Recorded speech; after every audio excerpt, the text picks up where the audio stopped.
Deixa eu apresentar a doutora Adriane Casado, ela é médica, otorrinolaringologista, esse nome é gigante, otorrinolaringologista, né? Isso. É minha amiga de muitos anos, é minha paciente, inclusive, a doutora Adriane já fez calendário Metafísicos, 2014, calendário da Copa do Mundo, até lembra? É, Pois é. muito bom. Tam- Tamanho é o empenho e o envolvimento dela com alimentação saudável e exercício físico, né, Adriane? Isso muda a vida, né? É. Muda a qualidade de vida, principalmente, né? Dos nossos pacientes. Então, assim, eu acho que o otorrino, não só a medicina, mas a otorrino anda de mãos dadas com várias coisas dentro da alimentação. É, Isso é muito é, é. importante a gente falar, porque poucas pessoas conseguem identificar isso, né? Exatamente. E assim, o tema de hoje é sobre leite e derivados e sua associação com as infecções de vias aéreas superiores, com as DIVAs. Isso. E eu até comentei há pouco a respeito da Whey Protein, que muitas vezes eu percebo no consultório, né, Dri, o paciente que faz o consumo desse tipo de suplemento se queixando de uma maior frequência de resfriados, de gripes, enfim, dessas manifestações de vias aéreas O que superiores. a gente, na verdade, é um bate-papo, né, Cleiton? Eu e você, E a isso, gente um complementando o outro. E o que a gente vê na prática clínica é que o leite e os derivados, não só a lactose, como muitos pacientes, muitas pessoas acham, mas a proteína do leite, elas são responsáveis por produção de mais muco em vias aéreas superiores, né? Por quê? Pelo próprio processo inflamatório. Então, a grande percussora disso tudo é a caseína, né? Que faz uma produção de histamina e faz esse processo inflamatório em toda a via aérea superior.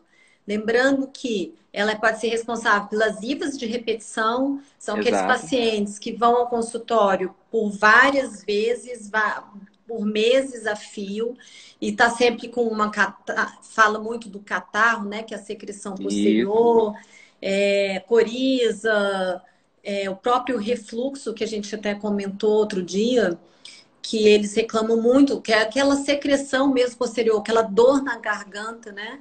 Pela sim. produção do muco. E que muitas vezes, se a gente suspendeu tanto o leite como os derivados, eles melhoram bastante, né? E é o que a gente vê bastante na clínica médica, no dia a dia mesmo de consultório. Eu não sei se você também, como você usa bastante, as pessoas usam bastante o whey, você deve perceber isso tanto quanto eu, né? As Percebo, queixas. Que, percebo. inclusive, sim, sinusite de repetição, são pacientes que fazem otite de repetição, e esses processos inflamatórios, asma, tem paciente que chega a fazer asma pelo uso do leite e derivados, né? Exatamente. Na prática clínica, assim, especialmente no meu caso, que trabalho com nutrição e exercício físico, nutrição e esporte, nutrição e envelhecimento, eu prescrevo com certa frequência as whey proteins. Então, ao longo desses anos, eu fui percebendo essa relação, né, que a gente chama de teste de prova de consumo ou prova terapêutica. À medida que os pacientes iam fazendo o consumo desse tipo de suplemento, faziam também uma queixa maior em relação ao aparecimento dessas infecções de vias aéreas superiores. É importante a gente fazer uma explicação.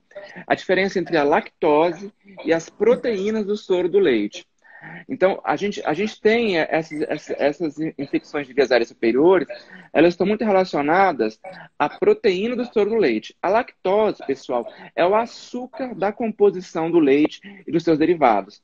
O açúcar do leite derivado chama lactose e ele pode produzir intolerâncias, quadros de intolerância que estão muito associados a sintomas gastrointestinais, diarreias ou constipações, distensão abdominal, cólica, enfim, essa formação de gases. Então, a lactose ela tem uma relação muito conectada com as intolerâncias alimentares. A gente tem, inclusive, uma documentação clínica que é a intolerância à lactose. Então, ou seja, é aquele paciente que não pode ter contato com o açúcar do leite. É São mais queixas diferente gastrointestinais, né? gastrointestinais, o trato digestório, exatamente. diferentemente daquele paciente que tem alergia à proteína do soro do leite, que são as beta e alfa-lactoglobulinas. Esse tipo de alergia que é diferente, a gente tem que fazer essa diferenciação entre alergia e intolerância.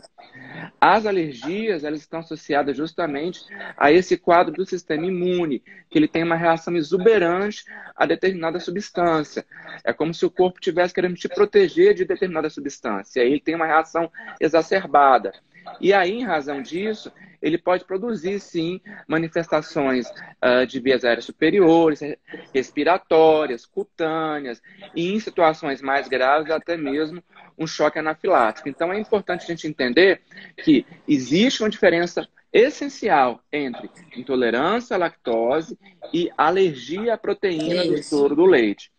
E a whey protein é justamente uma proteína do soro do leite. Ela é literalmente essa proteína do soro do leite.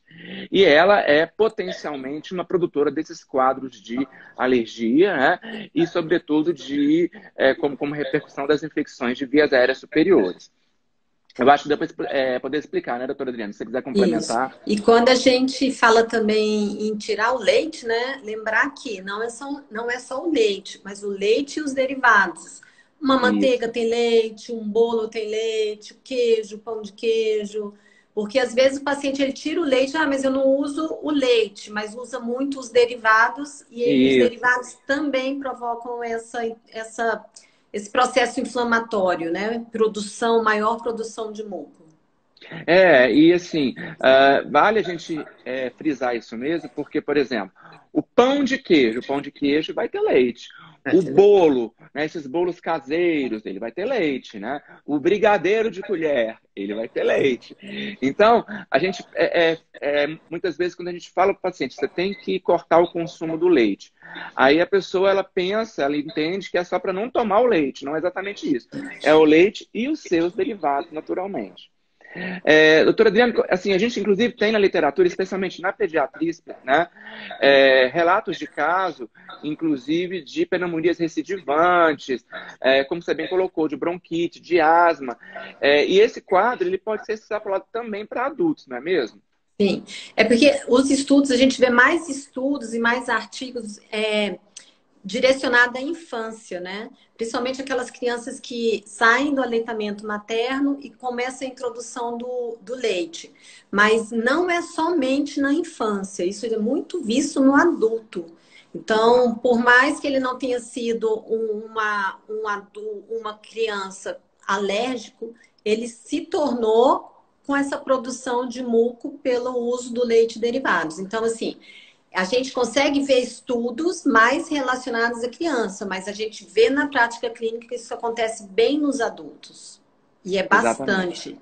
E quando a gente faz e a gente pode fazer a prova terapêutica, né?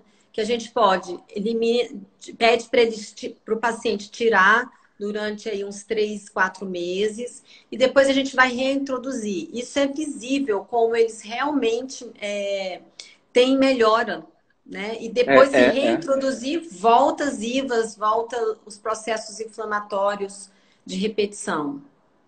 Exatamente isso. E o interessante é que é muito importante a gente ter a prova terapêutica, porque quando a gente fala para o paciente, cessa o consumo, suspende o consumo do leite e seus derivados. Durante 90 dias, aí o paciente suspende, volta para a consulta de revisão. No atendimento de revisão, a gente pergunta como é que foi? Eu não tive mais nenhum resfriado, não tive mais nenhum incômodo nasal, enfim, não tive nenhuma inflamação de garganta e tudo mais. Ótimo. Então, a gente já sabe que você não deve consumir mais, portanto. Só que as pessoas, elas são danadinhas, né? Aí, o que elas Difícil fazem? também, né? O leite é bastante Exatamente. difícil. Por causa do queijo, né? É o queijo, né? E aí, o que as Queijo. pessoas fazem? Voltam a comer. E é assim, mas eu acho que não é tão grave assim, então eu vou comer um queijinho, vou tomar um iogurte, né? Comer um pão de queijinho de vez em quando também, não custa nada, isso não vai me fazer mal. Só que aí a pessoa volta a fazer o contato com esse tipo de alimento, e aí, naturalmente, o quadro se exacerba novamente. O que é bom, porque aí a pessoa finalmente tem certeza que ela tem uma intolerância, aliás, melhor dizendo, uma alergia à proteína do soro do leite.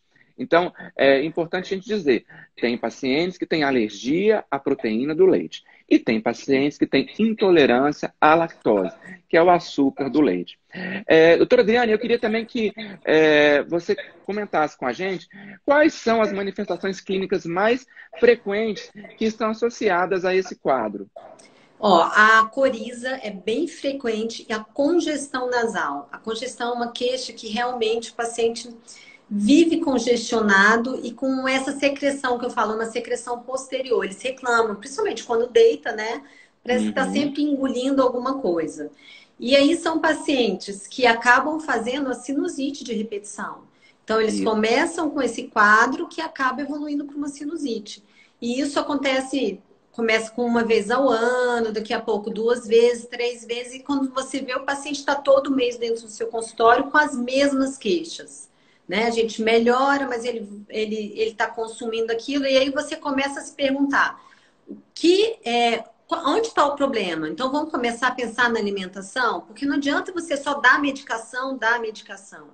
É lógico que tem aqueles pacientes que têm história atópica mesmo, né? Da história familiar, são pais e mães que são atópicos e eles vêm com alergia.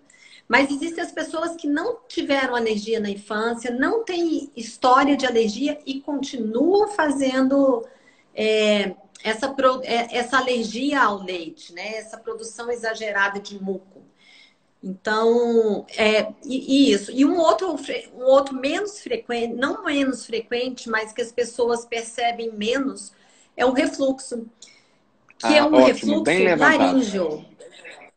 Refluxo laríngeo, é um refluxo alto, não é aquele refluxo só de você sentir a azia ou a dor gástrica, né, epigástrica, mas o refluxo laríngeo, que é o quê? É a dor na garganta, às vezes a rouquidão, o pigarro é muito frequente da pessoa passar o dia pigarreando, e quando deita ele sente um pouco mais o pigarro pior e tosse seca. Tem pacientes que realmente chegam com o consultório com tosse seca por conta disso, né? Isso é muito relevante, porque esse refluxo laringofaríngeo, ele não é muito diagnosticado. Muitas vezes o paciente, inclusive, acha que está tendo uma dor de garganta, né? Acha que está tendo uma série de outras doenças, menos um refluxo alto. Até porque o refluxo alto, ele não necessariamente está associado ao refluxo baixo, a esse refluxo esofágico. Então, ou seja, muitas vezes você tem a subida dessa secreção e ela não vai agredir essa mucosa do besouro, mas ela vai agredir a mucosa da laringe. Laringe, né? E aí, quando a gente faz a videolaringoscopia, que a gente olha a mucosa da laringe, a gente vê ela toda vermelha, hiperemiada, edemaciada, né? Porque ele faz um edema.